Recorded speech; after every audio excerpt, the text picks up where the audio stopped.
आने वाले एपिसोड में आप आना चाहते हैं तो आपको हमको एक ईमेल भेजना है info@sandeepmaheshwari.com पे। तो हमारी टीम आपको कांटेक्ट करेगी। उस ईमेल में अपनी कांटेक्ट इन्फॉर्मेशन दीजिए और प्लस डिटेल में ये बताइए कि कौन सा टॉपिक है जिसके ऊपर आप ब्रेनस्टॉर्मिंग करना चाहते हैं। Today's topic that we have chosen is self-respect. Why we have chosen this topic? Because this is a very cliche word. Like हम लोग बहुत समझते हैं कि self-respect होनी चाहिए relationship में. You go to any counselor, okay, then that person says कि अपनी boundaries maintain करो, अपनी self-respect रखो, okay, and respect yourself. ये हम लोग ने इतना ज़्यादा सुन लिया है, but we don't know what is it exactly. I mean हम लोग अलग अलग हर जगह फिलर्स में ये वर्ड यूज़ कर देते हैं, ठीक है, बट इसके डिफरेंट एस्पेक्ट्स में डिफरेंट मीनिंग होती है। So we are not able to come to a common conclusion कि what is self respect actually. Sir हम जब ये जान जाएं कि हाँ व्हाट इज़ सेल्फ रिस्पेक्ट, अभी तो हम इसी में क्लियर नहीं है। If we know what is self respect then हम जानेंगे कि हाँ अगर हमारे अंदर ये कमी है, अब हम जानते ही नहीं तो हम उस चीज़ को फुलफ़िल कैसे करेंगे। हम पहले जानें कि क्या है वो चीज़, देन अच्छा हम कहीं किसी क्वालिटी में लैक कर रहे हैं तो उसे और अपने अंदर इनकलकेट करें, किस लेवल तक इनकलकेट करना है वो जानें। So that is my question. Sir self respect जैसे कि इन्होंने कहा है कि हम अपने आप को समझें उस चीज़ में, और एक फैक्टर सेल्फ रिस्पेक्ट का ये आता है कि we are seeking a lot of external validation if we are lacking self respect. तो इसमें कहाँ तक सेल्फ रिस्पेक्ट का रोल है, और क्या हम वैलिडेशन सीख करना बंद कर देंगे आफ्टर वी आर मतलब कंप्लीटली सेल्फ रिस्पेक्टिंग आवरसेल्फ? तो यहाँ से सेशन को शुरू करते हैं। What is self respect?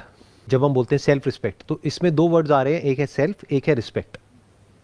Self का मतलब क्या है कि fundamentally we are all at the same level. हमें सामने वाले के साथ में वैसे ही बिहेव करना है जैसा कि हम चाहते हैं कि वो हमारे साथ में बिहेव करे, और ऐसे ही हमें सामने वाले को क्लियर करना है कि ये बाउंड्री है, इसको क्रॉस नहीं करना है।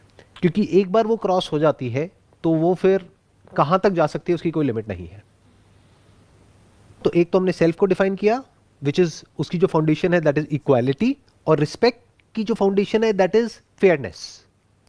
क्योंकि एक रिलेशनशिप का मतलब यही होता है, चाहे वो रिलेशनशिप हो चाहे पार्टनरशिप हो, एक गिव एंड टेक होता है, दोनों को एक दूसरे से कुछ चाहिए होता है। तो जब तक वो फेयरली हो रहा है कोई दिक्कत नहीं है। फॉर एग्जाम्पल इंडिया में बहुत कॉमन है एक टर्म हाउसवाइफ। तो अगर कोई है जो कि घर को मैनेज कर रही है तो वो छोटी चीज नहीं है, इनफैक्ट वो सबसे बड़ी चीज है। अब अगर हम ये बोल दें वो सबसे बड़ी चीज है और वो अपनी इस पोजीशन को डोमिनेट करने लग जाए मेरी इस बात को सुन करके, वो भी गलत हो गया। क्योंकि वो क्या मैनेज करेगी अगर पैसे ही नहीं है मैनेज करने के लिए? तो पैसा भी इंपॉर्टेंट है और घर को मैनेज करना भी इंपॉर्टेंट है। घर में क्या आ गया? घर आ गया, बच्चे आ गए, जो भी कुछ घर से रिलेटेड है वो सब कुछ आ गया। तो अगर दोनों इस बात को समझते हैं कि हम दोनों मिल करके लाइफ में आगे बढ़ रहे हैं and we are equal partners, तो फंडामेंटली जो ये प्रॉब्लम है सेल्फ रिस्पेक्ट की, ये कभी नहीं आएगी। इनफैक्ट अगर किसी को पनिश भी करना है तो उसका भी एक तरीका है। वो तरीका क्या है कि अगर आप खुद उस पोजीशन में हो तो आप क्या चाहते हो कि आपको कैसे ट्रीट किया जाए। हमने भी तो बहुत गलतियां करी है, किसने नहीं करी? तो जब हम गलती करते हैं हम क्या एक्सपेक्ट करते हैं कि सामने वाला हमको समझे, बट हम नहीं समझते हैं। हम जबरदस्ती उसको फोर्स करते हैं बार बार अपोलोजाइज करने के लिए, बार बार उसको रियलाइज कराते हैं। तो हम क्या कर रहे हैं? उसकी सेल्फ रिस्पेक्ट को हर्ट कर रहे हैं। उसने गलती करी, उसकी एक पनिशमेंट है, उसको प्रॉपर्ली डिफाइन करो। क्या है वो punishment? Breakup, divorce, make sense. But इसका मतलब ये नहीं है कि आपको राइट मिल गया कि पूरी जिंदगी बैठ करके आप उसको उल्टा बोलते रहो, उसकी रिस्पेक्ट को हर्ट करते रहो। फॉर एग्जाम्पल ये हमारे घरों में बहुत कॉमन है, जो माँ बाप होते हैं वो कुछ भी बोलते हैं बच्चों को, किसी भी हद तक बोलते हैं, वो अपना राइट समझते हैं, वो उसको प्यार का नाम दे देते हैं। ये प्यार नहीं है कि तुम तो किसी काम के नहीं हो, तुम किसी लायक नहीं हो। ये तो बहुत ही कॉमन डायलॉग है घर में, नकारा है, ये है, वो है, वट एवर इट इज। तो वो जो बच्चा है धीरे धीरे क्या होगा, उसकी सेल्फ रिस्पेक्ट पूरी तरह से खत्म हो जाएगी और वो चाहेगा भी तो कुछ नहीं कर पाएगा अपनी लाइफ में। ये जो टॉपिक है ना, इससे रिलेटेड एक बहुत इंटरेस्टिंग कुछ हुआ था कुछ दिन पहले, वो मेरे दिमाग में घूम रहा है। I was sitting in a restaurant और वहाँ पर पास वाली टेबल पर कुछ लोग बैठे हुए थे, वो आपस में बात कर रहे थे। उसमें से एक था, वो शादी का एजेंट था जो शादियाँ कराते हैं, और बाकी लड़के वाले, लड़की वाले, वॉटेवर, वो सब और लोग कुछ 5-7-10 लोग बैठे थे। तो वहाँ बिल्कुल स्ट्रेट फॉरवर्ड बेशर्मों की तरह खुल करके बात हो रही थी कि 1.5 करोड़ में बात हुई थी, और इतना कैश में था, इतना ऐसे था, इतना वैसे था, क्यों किया, क्या किया। तो मैं बस बैठा हुआ सुन रहा था, आई वाज जस्ट क्यूरियस। मैंने कहा ऐसी भी दुनिया है। मतलब वो एक सौदा कर रहे हैं, जैसे होते नहीं है कि एजेंट होते हैं प्रॉपर्टी का सौदा करते हैं, बट सौदा किसका करा रहे हो? प्रॉपर्टी का करा रहे हो, समझ आता है, लड़के का सौदा। और ऐसे एक दो लड़के नहीं है इंडिया में, शादी हो रही होती है, बाहर गाड़ी खड़ी होती है और वो अपने दोस्तों को दिखा रहा होता है, ये देखो मेरे को ये गाड़ी मिली है। अरे शर्म नहीं आ रही तेरे को? पैसे क्यों ले रहा है? अगर तू और वो लड़की बराबर है तो क्यों ये एक्सपेक्ट कर रहा है कि मुझे पैसा मिले? क्यों अपना सौदा होने दे रहा है? क्यों अपने आप को बेच रहा है? ऐसे लोगों को बेशरम बोलते हैं। इनके अंदर सेल्फ रिस्पेक्ट जीरो है। और ऐसे कुछ लोग नहीं है, बहुत लोग हैं जो पैसे के लिए बिक जाते हैं, अपनी सेल्फ रिस्पेक्ट को बेच देते हैं पैसे के लिए। तो इसमें आप गलती उसकी नहीं कह सकते कि जो उसको खरीद रहा है, गलती उसकी है जो बिक रहा है। मानो लड़की वाले ने लड़के को खरीदा अपनी बेटी के लिए, अब वो बेटी उस घर में आएगी, आ करके सुनाएगी कि तेरी कमाई की गाड़ी नहीं है, मेरे बाप ने दी है। तो अब क्या उसकी सेल्फ रिस्पेक्ट हर्ट होनी चाहिए? नहीं सर, जब पहले नहीं होनी चाहिए, अब भी नहीं, क्योंकि वो इस लायक ही नहीं है। आप समझ गए? उसने बेची है ना, सौदा किया है ना अपनी सेल्फ रिस्पेक्ट का। अब किस बात की सेल्फ रिस्पेक्ट? आप समझिए कितना कॉम्प्लिकेटेड है। सेल्फ रिस्पेक्ट वाला इशू देखने में बड़ा सिंपल और स्ट्रेट फॉरवर्ड लगता है, इतना स्ट्रेट फॉरवर्ड है नहीं है। अगर एक लड़के में सेल्फ रिस्पेक्ट है तो उसको पहले ही बोल देना है अपने घर वालों को कि मैं बिकाऊ नहीं हूं, मैं कोई ऑब्जेक्ट नहीं हूं जिसको ले जाकर के मार्केट में बेच दोगे। अगर उसमें ये करने का दम नहीं है तो वो क्या कर रहा है? अपनी सेल्फ रिस्पेक्ट को बेच रहा है हमेशा के लिए। अब अगर उसकी शादी में कोई आता है मेरे जैसा आदमी और आकर के उसके मुंह पे बोलता है हाँ भाई कितने का बिका तू? 1.5 करोड़ में। अरे लगता तो नहीं है, तू तो 1.5 रुपए का भी नहीं लगता मेरे को, तेरे को 1.5 करोड़ किसने दे दिया? जैसे बोलते ना गाड़ी के लिए कि सेकेंड हैंड गाड़ी है, ये तो 1.5 लाख से ऊपर की नहीं है, बुरा हाल है। तो उसको बुरा नहीं मानना है वहां पर। और मुझे वहां जाने की भी जरूरत नहीं, मैं बोल रहा हूं इसका छोटा सा एक क्लिप बनेगा और उसके जो दोस्त हैं वो उसको फॉरवर्ड करेंगे उसकी शादी से एक दिन पहले, मजा आएगा। तो उसकी सेल्फ रिस्पेक्ट हर्ट नहीं होनी चाहिए, क्योंकि उसकी सेल्फ रिस्पेक्ट है ही कहां। सर ये कैन वी से कि self respect is all about standards that you set about yourself? Self respect is all about equality. It's all about fairness. You must be fair with the other person. Whether it's a relationship of an employer-employee, whether it's a relationship of two people living together or who got married, तो वहां पे equality होनी बहुत जरूरी है। आपको ये समझना है कि जो सामने वाला पर्सन है वो और मैं एक्चुअल में इक्वल है, बाहर से दिखाने के लिए नहीं। मान लो आप वर्किंग हो, आपकी जो वाइफ है वो हाउसवाइफ है, तो आप दोनों इक्वल हो। ये नहीं है कि वो हाउसवाइफ है तो आप कुछ भी उसको बोलने लग जाओगे या उसको जा करके इंसल्ट करोगे या कुछ उल्टा सीधा बोलोगे। इसका मतलब क्या है? आपके खुद के फंडे क्लियर नहीं है। तो इसकी शुरुआत कहां से होती है सेल्फ रिस्पेक्ट की? कि आपके खुद के फंडे क्लियर होने चाहिए, दैट इज वन। बट आपके फंडे क्लियर है, सामने वाले के नहीं है, अब क्या करोगे? Take a stand. सो हम अभी बात कर रहे थे जैसे इंडिया में पेरेंटिंग की, कि हम जनरली हमारे यहाँ पेरेंट्स होते हैं, एल्डर्स होते हैं। समटाइम्स व्हाट हैपन्स, जब हम मिस्टेक करते हैं and we are pointed it out whether by our elders, चाहे रिलेशनशिप्स में हो, तो हम वहाँ एकदम से हम शट हो जाते हैं। हम या तो चुप हो जाते हैं एकदम, या गुस्सा हो जाते हैं, तो चुप हो जाते हैं तो अंदर से गुस्सा हो जाते हैं। हाँ, चुप होके शांत हो जाते हैं। हम अपने आप को अंदर ही अंदर डिमीन करने लगते हैं। Okay, we have made this mistake, now we have to listen to it, it's done. हाँ, तो उनसे आप बड़े पोलाइटली आराम से बात कर सकते हो कि मैंने माना मेरे से गलती हो गई, बट गलती तो आपसे भी हुई होगी कभी ना कभी लाइफ में। क्योंकि अगर आप कहते हो कि मैं एक गलती हूं, तो मैं किस गलती की वजह से इस दुनिया में आया? जो गलती आपने करी। आप आराम से बैठ करके उनसे बात कर सकते हो कि आई एक्सेप्ट कि मेरे से गलती हो गई है, बट बार बार जो आप मुझे बोलते हो मुझे अच्छा नहीं लगता है, तो प्लीज़ आप आगे से मत बोलना, क्योंकि आप कुछ मेरे को बोलोगे फिर ऐसा ना हो मैं भी कुछ ऐसा बोल दूं कि फिर आपकी भी जो सेल्फ रिस्पेक्ट है वो हर्ट हो जाए। तो इसको बोलते हैं स्टैंड लेना। ये मत समझो कि ये दुनिया आपकी रिस्पेक्ट करेगी अगर आप खुद अपनी रिस्पेक्ट नहीं करोगे तो। और इस गलत फहमी में भी मत रहना कि अगर आप सामने वालों की रिस्पेक्ट नहीं करोगे तो वो आपकी रिस्पेक्ट करेंगे। तो आप उनकी रिस्पेक्ट कर रहे हो इसलिए नहीं कि उसमें उनका फायदा है, आप उनकी रिस्पेक्ट कर रहे हो क्योंकि उसमें आपका फायदा है। दैट इज नंबर वन, वो आपको खुद को समझना है। ये इसकी एक लेयर हो गई। क्योंकि आप किसी की रिस्पेक्ट करोगे तो ही वो आपकी रिस्पेक्ट करेगा। आप किसी से तमीज से बात करोगे तो ही वो आपसे तमीज से बात करेगा। फिर वो चाहे आपके यहाँ पे पियोन है, चाहे सर्वेंट है, चाहे कोई भी है, आप उससे तमीज से बात करोगे तो देयर इज अ पॉसिबिलिटी कि आपसे भी वो तमीज से बात करेगा। बट मान लेते हैं आप तमीज से बात कर रहे हो सामने वाले से और वो बदतमीजी कर रहा है, अब क्या करोगे? You have to take a stand, simple. You have to fight for what is right. What is right? Equality. Equality is your right, you are living in a democratic country. अब आप कहोगे नहीं, लड़ना मुझे अच्छा नहीं लगता है। अरे भैया, लड़ाई इज पार्ट ऑफ लाइफ। लड़ने से इतना डरते क्यों हो? बजाय अपने अंदर एक लड़ाई हो, एंगर अंदर ही अंदर चलता रहे, इससे अच्छा है उसका सोल्यूशन निकालो। समटाइम्स पेरेंट्स का भी रिएक्शन काफ़ी एक्सट्रीम हो जाता है। लाइक क्या होता है कि जैसे पेरेंटिंग हम लोग की होती है बचपन से, ठीक है, सो पेरेंट्स को भी अवेयर नहीं होता एज ए ह्यूमन बीइंग, वो हम लोग को बहुत रिप्रीमेंट करते हैं। तो जब बच्चा बड़ा हो रहा होता है तो सेल्फ एस्टीम उसके पेरेंट्स के थ्रू ही डेवलप होती है, because they are the first caregivers. तो अगर वो हर बार उनको डिमीन ही किया गया है बच्चे को, तो अनकॉन्शियसली बच्चा जो है एक्सटर्नल वर्ल्ड में वैलिडेशन ढूंढने लगता है। तो सर उस केस में हम लोग क्या कर सकते? Because this becomes so damn toxic. अपने आप को एजुकेट करो, और एजुकेशन सिर्फ वो नहीं है जो स्कूल कॉलेज में मिलती है। बुक्स पढ़ो, थोड़ा सा समझो कि लाइफ क्या होती है। एक सोशल स्ट्रक्चर में जहाँ पर हम रह रहे हैं वहाँ पर इक्वालिटी नाम की एक चीज़ होती है, फेयरनेस होती है, डेमोक्रेसी क्या होती है, राइट्स क्या होते हैं, इतना बेसिक हमको अंडरस्टैंडिंग होनी चाहिए जो स्कूल कॉलेज में नहीं सिखाया जाता है। तो जब आपको ये अंडरस्टैंडिंग आ जाएगी तो आपको ये भी समझ आ जाएगा कि I deserve to be treated fairly, ये मेरा राइट है। नहीं तो क्या होगा, इसका एक एक्सट्रीम रिएक्शन भी होता है जो बहुत कॉमन है यहाँ पर इंडिया में, जहाँ पर कास्ट सिस्टम भी चलता है। अभी जो अर्बन सिटीज़ है वहाँ पर तो इतना नहीं है, बट जो रूरल एरियाज़ है वहाँ पर अभी भी है। तो वहाँ पर उन लोगों को इतना सप्रेस कर दिया जाता है कि उन लोगों के माइंड में बैठ जाता है कि हम इन्फीरियर हैं। ये प्रॉब्लम है।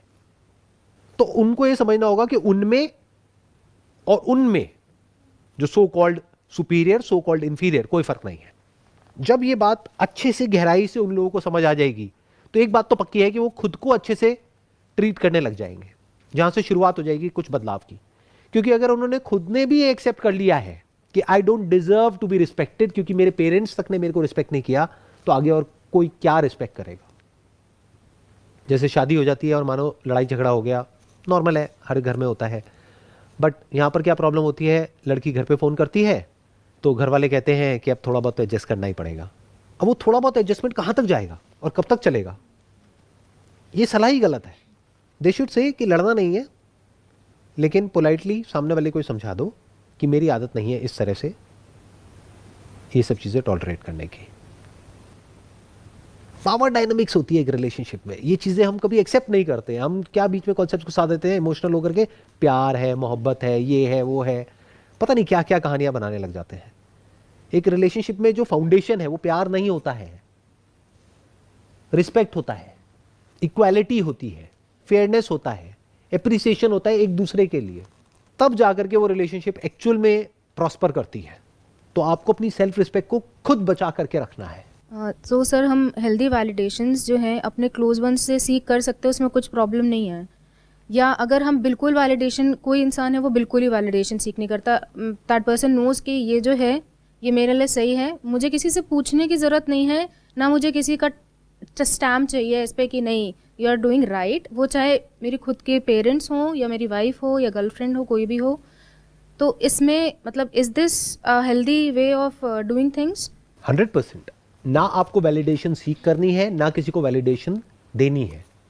एप्रिसिएशन दे सकते हो but you must not validate. आप होते कौन हो वैलिडेट करने वाले? और किसी से वैलिडेशन सीख क्यों कर रहे हो? The moment you seek validation from someone, आप अपनी लाइफ का कंट्रोल उनको दे रहे हो। For example, if I seek validation in what I am doing, तो आपको क्या लगता है कोई वैलिडेट करेगा मेरे को ये करने के लिए जो मैं अभी कर रहा हूं? आज क्या डे है? वेडनेसडे, वर्किंग डे, और हम यहाँ बैठे हैं, टाइम पास कर रहे हैं, ऐसी बातें कर रहे हैं जिसका काम धंधे से कोई मतलब नहीं है दूर दूर तक। तो क्या लगता है कौन मुझे वैलिडेट करेगा ये करने के लिए? अगर मैं उनसे पूछूं कि मेरे को ये करना चाहिए या नहीं करना चाहिए, वो तो यही कहेंगे कि नहीं करना चाहिए। तो मैं क्यों पूछूं? और मैं उनको क्यों बताऊं कि उनको क्या करना चाहिए क्या नहीं करना चाहिए? उनको जो करना है वो करें, मुझे जो करना है मैं करूंगा। हाँ, अगर मेरे ये करने की वजह से उनकी लाइफ पे कोई गलत असर आ रहा है तो मुझे इस काम को इस तरीके से करना है कि उनकी लाइफ पे कोई नेगेटिव इंपैक्ट ना आए। जब तक उनकी लाइफ में कोई प्रॉब्लम नहीं आ रही है मेरे ये करने से, तो मैं उनको क्यों राइट दूं ये बोलने का कि मैं ये करूं या ना करूं। एक और आपको बहुत बड़ा सीक्रेट बताता हूं, कभी भी किसी से राय लेते हो ना, उससे ये मत पूछो कि मेरे को ये करना चाहिए नहीं करना चाहिए, फंस जाओगे। उसने बोला करना चाहिए और आप नहीं करोगे तो रिलेशन खराब होगा, वो कहेगा नहीं करना चाहिए फिर आप करोगे तो रिलेशन खराब होगा। आप ये बोलो कि I am just discussing it with you about the possibilities, कि करने के क्या प्लस माइनस है और ना करने के क्या प्लस माइनस है।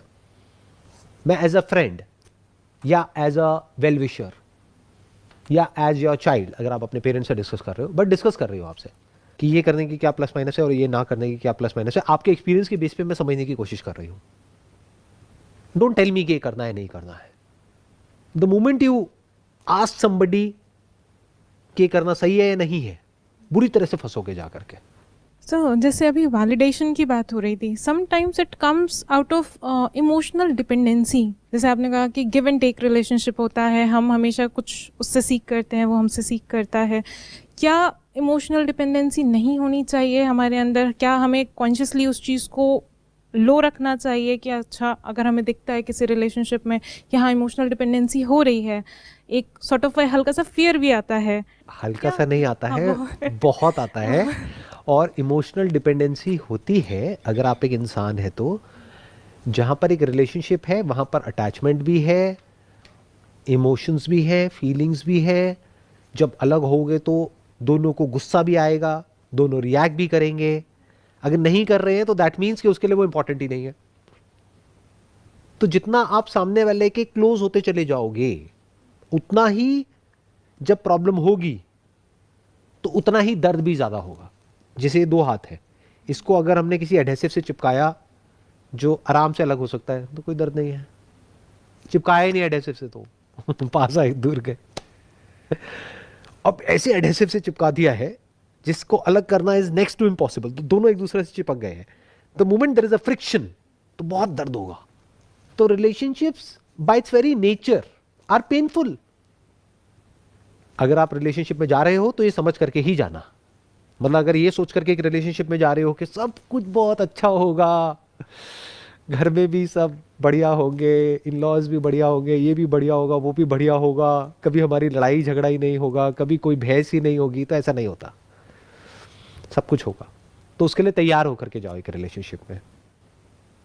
Because the moment you stop someone from doing something that they want to do that is in line with their basic nature, तो क्लैश हो जाएगा।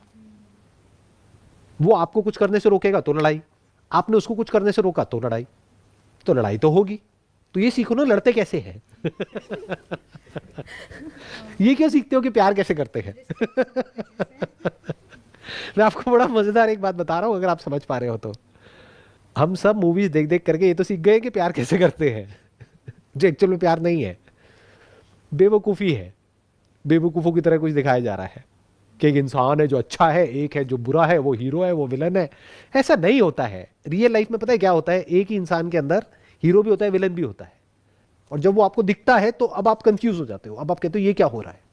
बट अगर खुद के अंदर आपने झांक करके देख लिया है कि मेरे अंदर क्या क्या है, और लड़ना सीख लिया है, लड़ना भी बोल सकते हो, नेगोशिएशन भी बोल सकते हो, the art of negotiation in a relationship.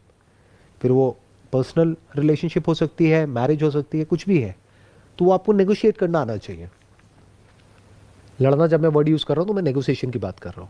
Negotiation में लड़ाई होती है, कई कई महीनों तक नेगोशिएशन चलती है, फिर जाकर के दोनों पार्टीज एक दूसरे के पॉइंट पे एग्री करती है, कहीं बीच में सेटलमेंट होता है। नेगोशिएशन को अगर हम एज अ स्किल देखें, ठीक है, जो कि हमारी डे टू डेली लाइफ में, चाहे बिजनेस हो चाहे एम्प्लॉय रिलेशनशिप हो, तो कहीं ना कहीं जो साम दाम दंड भेद चाणक्य नीति में बोला गया है वो हम लोग यूज़ भी कर सकते हैं। लेकिन सर कई बार वहाँ पे माइंड में डाउट आ जाता है कि एथिक्स के साथ कॉम्प्रोमाइज़ ना हो जाए। ये जो साम दाम दंड भेद है ना, ये कोई गलत चीज़ नहीं है। ये क्या है कि सामने वाले को क्या चाहिए, उसके अकॉर्डिंग आप सामने वाले के साथ में बिहेव कर रहे हो। दाम मतलब सामने वाले को आपसे पैसा चाहिए और आप उससे पैसे की बातें नहीं कर रहे, प्यार मोहब्बत की बातें कर रहे हो, तो गड़बड़ हो गई ना। वो रिलेशनशिप चलेगी क्या? आप मेरी कंपनी में आ जाते हो जॉब के लिए, आप ज्वाइन कर लेते हो। अब मैं आपको पैसे तो नहीं दे रहा, आप आए हो पैसे के लिए कि पैकेज की हमने बात करी कि भाई साल का 10 लाख रुपए आपको मिलेगा। अब मैं वो आपको नहीं दे रहा, लेकिन बातें बड़ी प्यारी प्यारी कर रहा हूं और आपको अपने कैबिन में साथ में बिठा रहा हूँ, साथ में हम खाना खा रहे हैं, सब कुछ कर रहे हैं, बट जब महीना एंड होता है तो आपके हाथ में काट पीट करके 2 लाख रुपए पकड़ा देता हूं, तो गड़बड़ हो गई ना। और ये भी हो सकता है कि कोई इंसान है, उसके लिए पैसा इतना मैटर नहीं करता है एक लेवल के बाद में जा करके। अब इसको आप बारीकी से ऑब्जर्व कर सकते हो अपने आसपास में, तो आपको समझ आता चला जाएगा कि कैसे किस रिलेशनशिप को मैनेज करना है। कई बार रिलेशनशिप को खत्म भी किया जाता है जब समझ आ जाता है कि उस रिलेशनशिप में कुछ है ही नहीं दोनों के लिए, और फिर भी हम खींचे चले जा रहे हैं, तो खत्म करो उसको। सो इस तरह से लॉन्ग टर्म पर्सपेक्टिव से सोचा जाता है कि इस रिलेशनशिप में किसके लिए क्या है, सामने वाले को क्या चाहिए। इन अदर वर्ड्स, वही जो मैंने कहा, फेयर प्ले, मतलब it has to be a win win for both. और ये इतना आसान है एक लेवल पे समझना, और एक लेवल पे बहुत मुश्किल है। क्यों? क्योंकि इंसान बोलता कुछ है, एक्चुअल में होता कुछ और है। आपकी जो वाइफ है आपको बोलेगी कुछ और, नाराज किसी और बात पे होगी। तो समझना पड़ेगा कि वो एक्चुअल में किस बात पे नाराज है, और एक्चुअल में उसको क्या चाहिए अपनी लाइफ से। वो उसको खुद भी नहीं पता है, आपको भी नहीं पता है कि आपको अपनी लाइफ से क्या चाहिए। तो जब ऐसे दो लोग आकर के मिलते हैं तो वहां पर बहुत लड़ाई झगड़े होते हैं, एक प्रॉपर रिलेशनशिप बनी नहीं पाती है। जब एक इंसान को क्लियर हो जाता है कि मुझे अपनी लाइफ से क्या चाहिए, तो ये क्लियर करना कोई छोटी चीज नहीं है, ये बहुत बड़ी क्लैरिटी है लाइफ में। If you can actually do it in real life, if you can make it happen. एक एस्पेक्ट है लाइफ में ये क्लियर होना कि मुझे अपनी लाइफ से क्या चाहिए।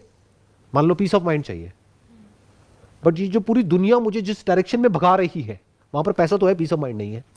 अब मैं क्या करूं? क्योंकि जहां मैं इस पीस ऑफ माइंड के डायरेक्शन में गया वहां पे वैलिडेशन 0 है, तो अब तो मैं फंस गया। अब क्या करूं? तो if you can actually create a situation in your life जहां पे आपने फिगर आउट कर लिया कि मुझे अपनी लाइफ से क्या चाहिए, तो इस क्लैरिटी के साथ साथ आपको क्या मिलेगा, आपको यह भी समझ आ जाएगा सामने वाले को क्या चाहिए। अब अगर आप उसके हिसाब से एक्ट करोगे तो वो रिलेशनशिप स्ट्रांग होती चली जाती है, फिर वो अनब्रेकेबल हो जाती है, अनशेकेबल हो जाती है। अब आप ये कह सकते हो कि वो रिलेशनशिप 99% आपको वो दे रही है जो लाइफ में सबसे इंपॉर्टेंट है। वो क्या है? एक रिलेशनशिप। लाइफ में रिलेशनशिप से ऊपर कुछ नहीं है। एक बहुत बड़ी रिसर्च हुई थी हार्वर्ड में या ऑक्सफोर्ड में कहीं पे, 25 ईयर्स समथिंग, हैप्पीनेस के ऊपर। तो एक कंक्लूजन सिंपल सा निकल करके आया, कोई बहुत अमीर गरीब ये वो वटेवर, जिसकी रिलेशनशिप अच्छी थी वो खुश थे at the age of 70 years 80 years, जिनकी नहीं थी वो दुखी थे। तो इतनी इंपॉर्टेंट है रिलेशनशिप।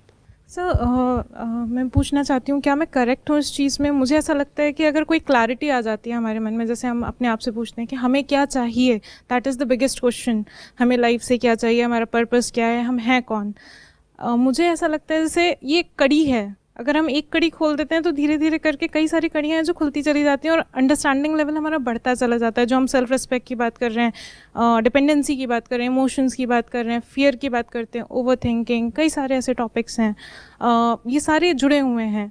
एक्सपेक्टेशंस हो गई, हमें जस्ट एक कड़ी हम धीरे से खुलेंगे तो इट्स ऑल रिलेटेड। क्या मैं सही हूँ इस चीज़ में? एब्सोल्युटली। इसकी जो सबसे पहली कड़ी है वो आप खुद हो। अगर आप खुद को अच्छे से समझते चले जाओगे, आपको समझ आ जाएगा आपके अंदर क्या पॉजिटिव है, क्या नेगेटिव है, क्या स्ट्रेंथ्स हैं, क्या वीकनेसेस हैं, क्या अच्छाइयाँ हैं, क्या बुराइयाँ हैं, आप कितने अच्छे हो और कितने बुरे हो। आप ऐसा नहीं आप सिर्फ अच्छे हो या बुरे हो, आप अच्छे हो कोई और बुरा है। लोग यहाँ जीते हैं बच्चों की तरह कि अच्छा इंसान है वो बुरा इंसान है। ये क्या होता है? जब आप खुद को अच्छे से समझ जाते हो तो आप सामने वाले को बहुत